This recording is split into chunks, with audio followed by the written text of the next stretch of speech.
We're here because sometimes a story doesn't arrive as a confession. Sometimes it shows up as a reaction, a pause that lasts too long, a breath held for no clear reason. This one stayed with us because it began with something small and physical, and it refused to let go. Maya Holden is 25 now. She has a steady job, a quiet competence, the kind of life that looks settled from the outside. What matters is not what she does, but what she learned to endure before she was allowed to choose anything at all. This is how she remembers it. I was standing in my own kitchen when the smell hit me. Oil that had gone too hot. Not burning, just heavy. It turned my stomach before my brain caught up. I stepped back from the stove and said out loud, "It's fine. Just turn it down." My voice sounded calm, practiced. The sink was full. The window was open. Everything was normal. Still, my hands started shaking. When I was 16, that smell meant it was almost 5 in the morning. It meant the bus ride was over and my shift was starting. It meant tying my apron tighter because the burn on my wrist hadn't healed yet. Vanessa used to stand in the doorway before I left. "Work builds character," she would say. "School can wait." I nodded every time. I learned early that nodding kept the phone line open on Sundays. We remember how still her voice gets when she reaches this part. I turned off the stove and sat down on the floor. I'm not there anymore, I told myself. Saying it helped. Just enough. If you're still listening, stay with her. There's more that comes next. My mom died in late October, leaving a silence so heavy it felt structural. Dad tried to fill it, but he was a man drifting. He'd stand in the hallway holding his phone like a relic of a lost world, whispering, "I don't know how to do this alone." Then came Vanessa. She arrived with labeled meals and a clinical efficiency that felt like a life raft. She didn't just help, she integrated. Her daughter, Chloe, moved into the sun-drenched guest room before the first month ended, claiming space like a natural heir. When Dad married Vanessa, he spoke of stability, but stability soon turned to a strange, lingering illness. He grew frail, his mind clouded by fatigue and heavy medication. Vanessa became his gatekeeper. I watched through the doorway as she slid stacks of legal folders toward him. Just housekeeping. Daniel. She'd coo, her finger steadying the page. This ensures Maya is looked after. It keeps things simple, weak, and trusting. He signed. He didn't realize he was signing away his role as protector, naming her the sole successor trustee with unchecked discretion. When he died, there was no family meeting. Vanessa simply stood by the door, the keys already in her hand. "I'll handle the estate now," she said. At 16, I didn't realize that handling things meant dismantling my future. Vanessa began using words like process and fiduciary structure as if they were natural laws, as immutable as the weather. One morning, she slid a stack of internal banking forms across the table. "Just a few administrative adjustments," she said, her voice light and rehearsed. I noticed my middle initial was missing on the top page, but when I moved to point it out, she withdrew the paper. "Minor clerical details," she brushed off. "Sign here. It's to ensure your monthly stipend reaches the household account efficiently." In reality, I was signing off on expense reports I'd never seen, authorizing reimbursements for costs I never incurred. Then came the update on my education. "Public school is too much pressure right now," Vanessa said, stirring her coffee. "I've filed the paperwork for an intent to homeschool. It's better for your healing." I waited for a curriculum or a reading list, but none came. Homeschooling wasn't an education. It was a legal shield to keep me off the grid. While Chloe headed to her private prep school with a new car and talk of study groups, Vanessa turned to me with a cold smile. "Since your schedule is now flexible, you'll contribute to the household. It builds character." She mentioned a 24-hour diner near the I-90. They need morning help. It's the perfect work-study balance. I wrote my name where she pointed, my signature becoming the very tool she used to dismantle my future. The diner smelled of stale oil and desperate mornings. I learned to tie my apron high to protect the raw blisters on my wrists. A secret map of my character building. Because I was 16 and working at 5 o'clock a.m., the arrangement was off the books. Vanessa had convinced Rick, the owner, that I was part of a special vocational track. He paid me in cash. A fraction of minimum wage, which I was instructed to hand directly to Vanessa for safekeeping. "See," Vanessa whispered as I boarded the pre-dawn bus. "You're becoming someone reliable." Inside the diner, the lunch rush was a blur of grease and noise. When other servers asked, "Aren't you supposed to be in 11th grade?" I'd just mutter, "Homeschooled," and move to the next table. It was a conversation stopper, a wall I built to hide my shame. I'd return home with damp shoes and hands that smelled like fries, only to find Chloe's private school backpack dropped by the stairs. She'd be scrolling through college brochures, complaining about the stress of her SAT prep. "You deserve every opportunity." "Chloe," Vanessa would say, stroking her hair. Then, her eyes would find me. "You're late. Maya, dinner won't start itself." That night, I ran cold water over a fresh grease burn, the sting a rhythmic reminder of my reality. Vanessa knocked once, not coming in. "Don't forget. Maya, we're securing your future." I stared at the wall, too exhausted to point out that while Chloe was being prepared for a career, I was being prepared for a life of service. I dried my hands and nodded to the empty room. It was the only language I had left. Sundays had a shape to them. Vanessa liked things scheduled. Church in the morning. Lunch at 1. The call at 3. The phone stayed on the counter until she decided it was time. She'd wipe her hands on a towel and slide it toward me. 10 minutes, she'd say. "Don't wander." Arthur's voice always came through warm. "There you are, kiddo." He called me that like time hadn't moved. "I'm here," I'd answer, pressing the phone to my ear. He talked about the weather in Montana. Snow coming early. A neighbor's fence that needed fixing. Ordinary things. Safe things. "How's school?" he'd ask, careful, like he already knew not to push. "It's fine," I'd say. "Different." Vanessa would glance over from the stove. Not smiling. Not frowning. Watching. Arthur paused sometimes. "You sound tired." "I've been busy." "That's good." Vanessa would cut in, loud enough to be heard. "We're teaching her responsibility."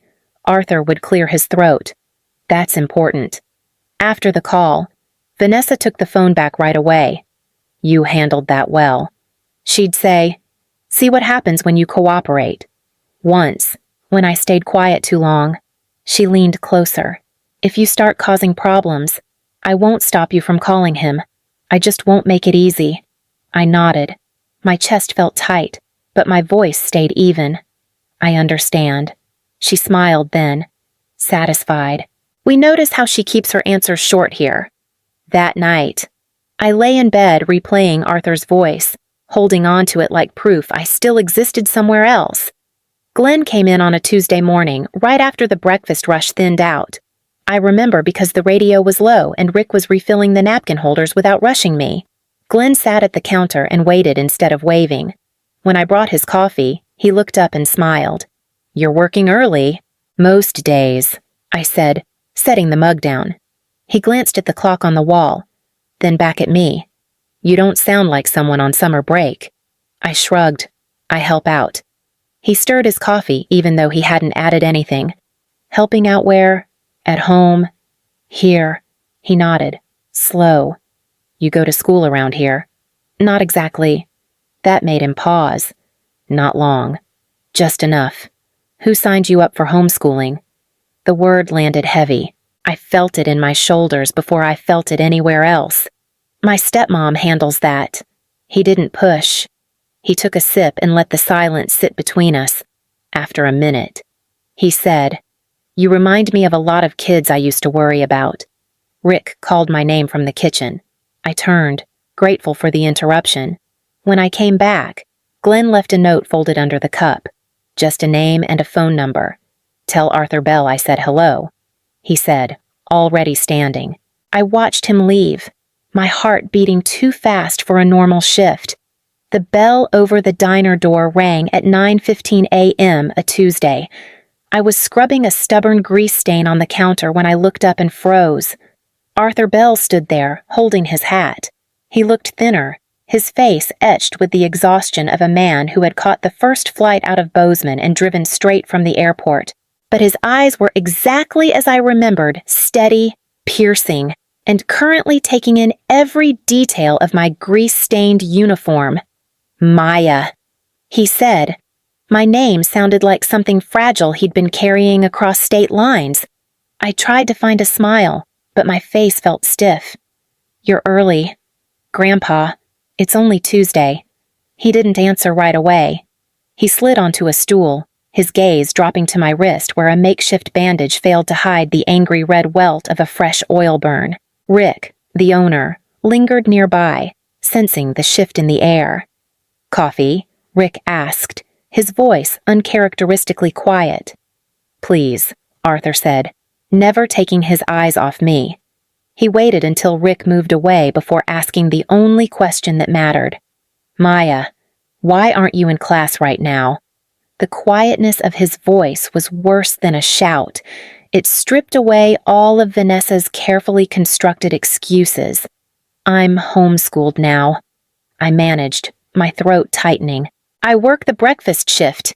It's the plan. Arthur leaned back, his jaw setting in a way that usually meant he'd found a structural flaw in a blueprint. Whose plan? Kiddo Vanessa's, I whispered, staring at a chip in the laminate counter. She said school could wait. She said I needed to earn my keep. Arthur set his hat on the counter with a deliberate, heavy finality. He didn't cause a scene. He didn't yell at Rick. He simply looked at the clock, then at my burned wrist, documenting the evidence in his mind. Finish your shift, he said, his voice a low rumble of restrained thunder. I'm going to make some calls. Then, we are going to change the plan. Arthur didn't come back to the house that night. He dropped me off with a quiet, "Eat something, kiddo. I'm handling it." It wasn't a suggestion. It was a promise. Inside, the house felt like a stage set. Vanessa was perched on the sofa with her laptop, while Chloe sat nearby, carefully painting her nails a shade of shell pink that cost more than my weekly tips. You're late, Vanessa said, not looking up. Your grandfather stopped by the diner today. He seemed confused. I reassured him that your vocational training was your own choice. You know how the elderly struggle with modern parenting. I nodded and retreated to my room, the smell of grease still clinging to my hair like a badge of shame. The call came the next afternoon. Arthur's voice was different, no longer weary, but sharp, like a polished blade. I've spent the last 24 hours with a forensic accountant and a family law attorney, he said. Maya, I've seen the ledger. My stomach dropped. Am I in school debt? No, he replied. You're a victim of felony embezzlement. He walked me through the numbers. Over 14 months. Vanessa had siphoned $78,500 from my education trust. She'd labeled them educational enrichment, but the trail led directly to Chloe's elite prep school tuition and Vanessa's personal credit lines. As your successor trustee, she had a fiduciary duty to protect you, Arthur said. Instead, she used you as a cash cow. Vanessa knocked on my door, her smile thin and predatory. Who are you talking to? Maya, I put the phone on speaker. Arthur's voice filled the room, steady and lethal. I've already filed for an emergency guardianship transfer and a temporary restraining order. The trust accounts are frozen. Vanessa. The court-appointed auditor is coming for the house records tomorrow. Vanessa's face didn't just drop, it curdled. The mask of the composed mother shattered, leaving only the panicked look of a cornered thief. You can't do this, she hissed. I already did, Arthur replied. See you in court. Bozeman felt quieter than Cleveland, but not empty. Just steady. Arthur's house creaked when it cooled at night. The kettle whistled too loud in the mornings. Ordinary sounds. I learned to trust them. We cooked dinner together most nights. Nothing fancy. One evening, I burned the onions a little and froze, waiting for the familiar tightening in my chest. Arthur looked over. "It's fine," he said. "Turn it down." I laughed. The sound surprised me. School started again a few weeks later. New notebooks, clean pages. I sat in the back and listened more than I talked. When someone asked what I wanted to study, the answer came out before I had time to overthink it. Accounting. I said, then, quieter, trust and estate law. Arthur nodded once. That makes sense. It did. I wanted to understand the language that almost erased me, not to fight anyone, just to know. Some nights, I still thought about the diner, the bus rides, the way nodding used to feel safer than speaking. But those memories stopped running the show. I'm Maya Holden. I don't live inside that silence anymore. I don't sign things without reading them. I don't confuse obedience with safety. If you're still here, thank you for staying with me this far. We listened to this story because it didn't end with noise. It ended with space. And sometimes, that's where real change begins.